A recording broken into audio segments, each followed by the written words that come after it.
Do you want to know where people are moving in South Carolina? Then this video is for you. Last year, United Van Lines ranked South Carolina the number 3 most moved to state. Why are so many people coming to South Carolina, and where are they choosing to live? We're going to dig into that here so you'll know exactly where people are living in South Carolina. As you can see from this chart, more people are moving here to retire to South Carolina than any other reason. But that's closely followed by people moving to improve their lifestyle, be closer to family, or for jobs in South Carolina. Cost of living in South Carolina was also a major reason for moving to this state. As you can see from these 2 additional slides, people moving to South Carolina tend to be more mature and have higher income ranges. Now, in case you're watching for the first time, I'm David Crum, and if you want to know everything there is to know about living in South Carolina, make sure you subscribe below.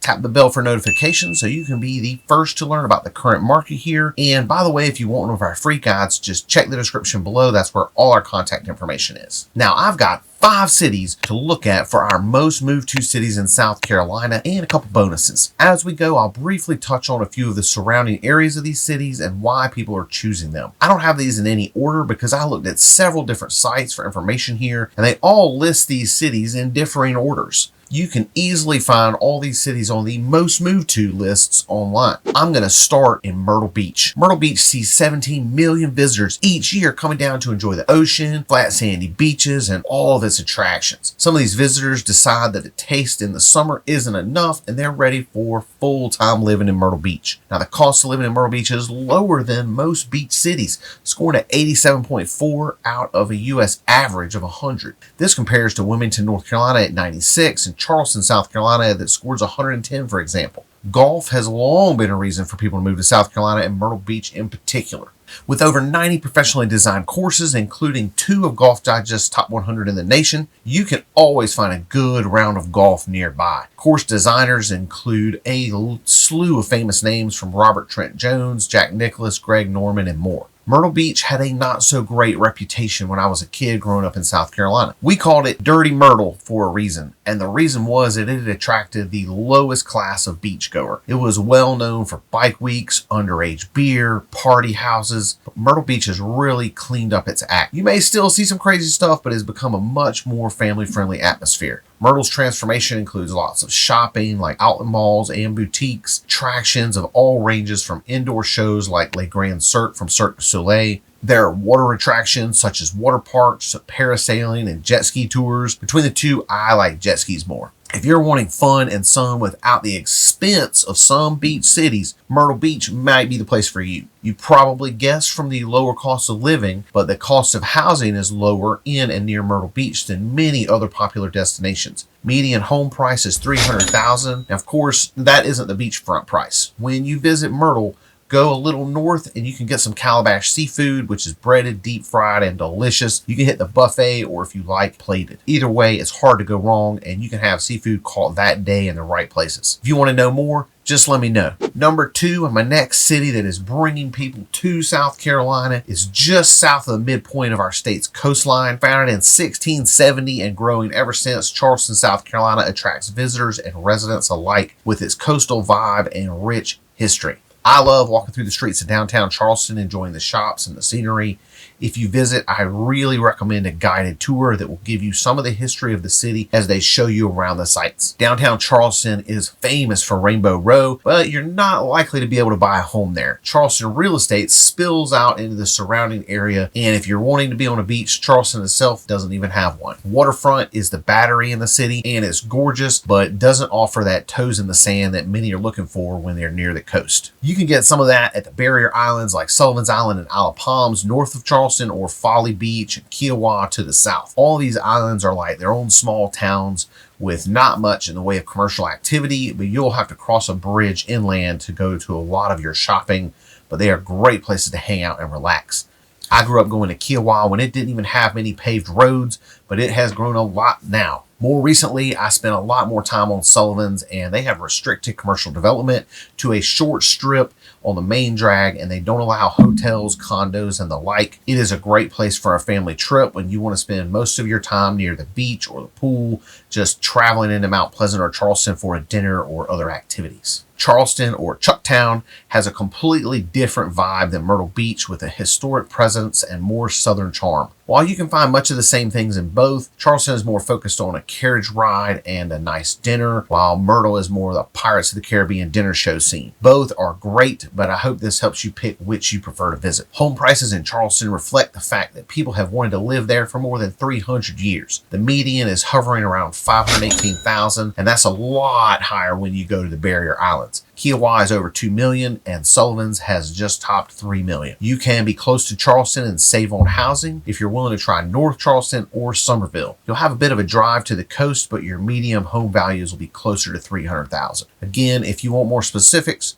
just let me know. For number 3, we're going to move up geographically, so my next most popular city that's bringing people to South Carolina is Columbia. The capital of South Carolina was located here because it's the center of the state. Columbia is sometimes called COLA, C-O-L-A, owing to an old postal abbreviation, which some say was because it was too hot to write the whole word. I went to the University of South Carolina there, and I can tell you it is hot. It's a different hot. South Carolina is a hot state, and we have hot summers and on the beach and up in Greenville, but it hits different in Columbia. The current motto for Columbia is famously hot, and with an average of 72 days over 90 degrees, they mean it. All this isn't to say that Columbia isn't right for you. I liked my time in Columbia, and I have family there, so I visit as well. Being the capital, you can visit the State House, the State Museum, and more. There's a lot of history in Columbia, but much of the city was burned in the Civil War, so it doesn't have the same feel as Charleston. Unlike our first two cities, Columbia doesn't have a coast stopping expansion in one direction, and it is spread in 360 degrees. It is blending with several cities around it, like Lexington, Irmo, Casey, for example. Some of this sprawl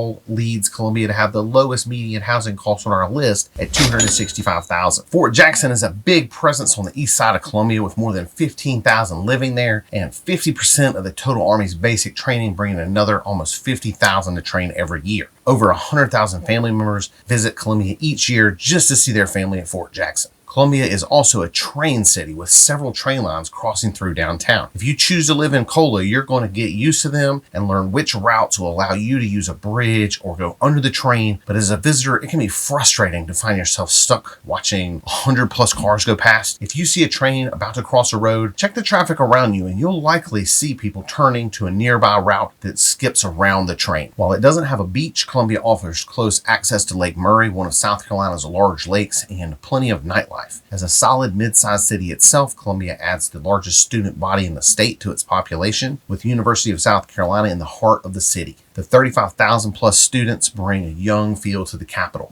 Nightlife can vary from the Vista, a more upscale area of shopping, restaurants, bars, and nightlife, to Five Points, the college scene closer to the university, which offers shopping and restaurants in the daytime, but in the evening is almost completely a few blocks of students enjoying themselves with some drinks and music venues. No trip to Columbia is complete without a trip to Riverbank Zoo, the state's largest zoo and a great collection of flora and fauna. The 170-acre zoo offers more than 2,000 animals to visit, an aquarium, and a terrific botanical garden. The zoo is always improving and looks very different from when I was growing up. Plan accordingly if you visit during hot weather, but anytime it's recommended to arrive early and beat the crowds, with over 1 million visitors entering the park each year. I've been to several nationally recognized zoos, and Riverbanks does a great job of holding its own.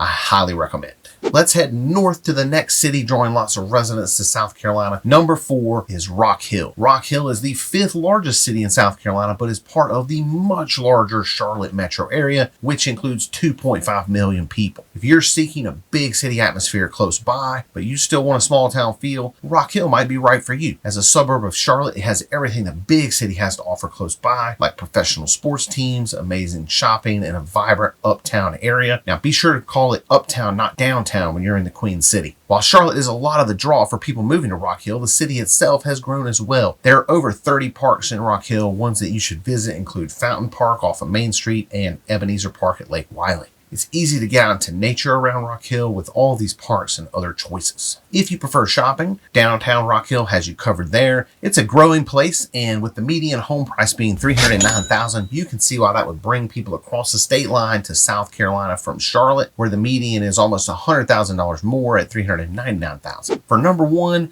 We're going to end our top 5 places people are moving to South Carolina in my city of Greenville. Leading the upstate of South Carolina and really the whole state, Greenville is expecting 200,000 people to move here in the next 10 years alone. Already taking over as the largest metro area in the state, I only expect this to increase. This has pushed the median home price here to just below $350,000. There are many things bringing people to Greenville that match up with other South Carolina cities. All of our top cities in South Carolina that people are moving to have similar weather, similar tax situations, and comparable access to shopping. While entertainment differs in each locale, all offer a variety of things to do for singles, couples, and families. All 5 draw people retiring to South Carolina for the reasons I mentioned here, and there's more in my Retiring to South Carolina video. The biggest difference for Greenville is the vibrant downtown and booming economy. Unemployment is lower here than the national or state averages, and that is a big draw. The downtown area is fantastic and is a model for cities around the nation. Revived from a shambles when I was growing up, downtown Greenville is now a place that people of all ages are drawn to constantly. From Shakespeare and Falls Park to the many restaurants, the Peace Center as a cultural hub,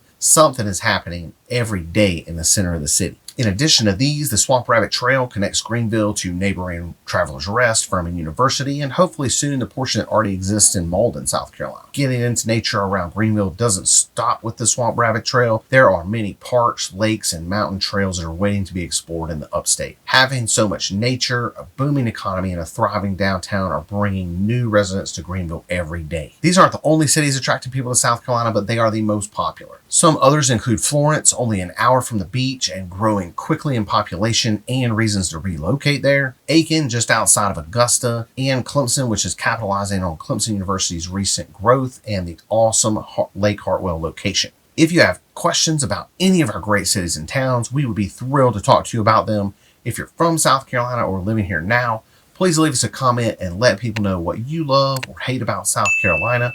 That'll help anyone else who's considering the state as their future home.